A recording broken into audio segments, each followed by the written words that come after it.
Page memo explaining the hypergraph in the context of content consumption.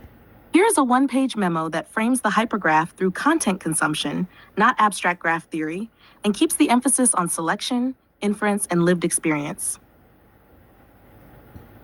Memo: the hypergraph as a model of content consumption. In the context of content consumption, a hypergraph is not best understood as a technical diagram of nodes and edges, but as a living record of how cognition navigates relevance under conditions of abundance. Rather than mapping ideas after they have been fully articulated, the hypergraph captures the pre-semantic structure of attention, how signals are recognized, grouped, and acted upon before meaning is stabilized. In this sense, the hypergraph is not a map of knowledge so much as a map of epistemic movement. Content consumption begins long before a video is played. At the point of selection, the consumer has access only to a thumbnail, a title, a channel name, temporal metadata, view count, and duration. These elements function as compressed epistemic vectors. They do not communicate arguments, they signal orientation.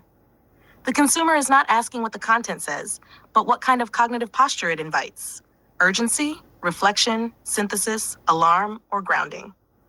Over time, heavy consumers develop an internal calibration layer that learns to read these signals with increasing precision. This calibration is the substrate on which the hypergraph forms. Within this framework, playlists, especially temporal playlists like ASAP, are not merely collections of content. They are selection stage artifacts. An ASAP playlist records how relevance was inferred under uncertainty within a specific temporal window. It is a condensation of epistemic decisions made in real time, shaped by external events, algorithmic pressure, and internal cognitive state. The playlist therefore functions less like a node, a static object, and more like an edge or vector field that links disparate concepts through shared conditions of selection. Indeed. This is where hypergraph theory becomes necessary rather than decorative. Traditional graphs assume stable nodes connected by simple relations. Content consumption does not work this way. A single video can act as a node, an edge, or a bridge depending on context.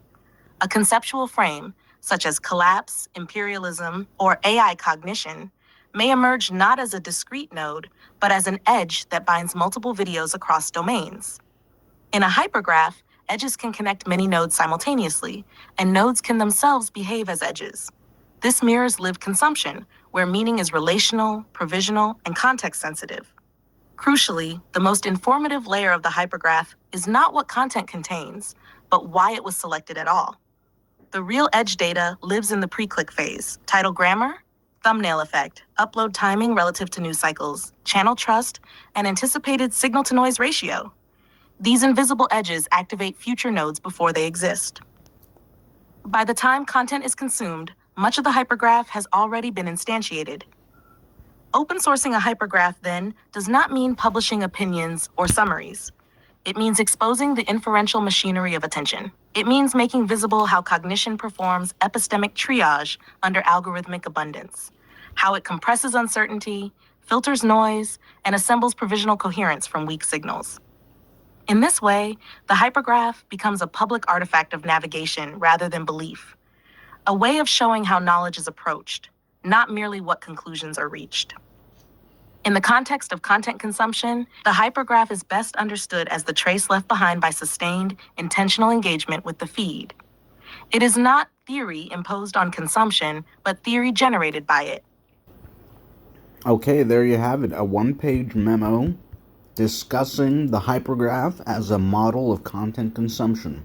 If you have any questions, leave them in the comments section. I'll catch you next time.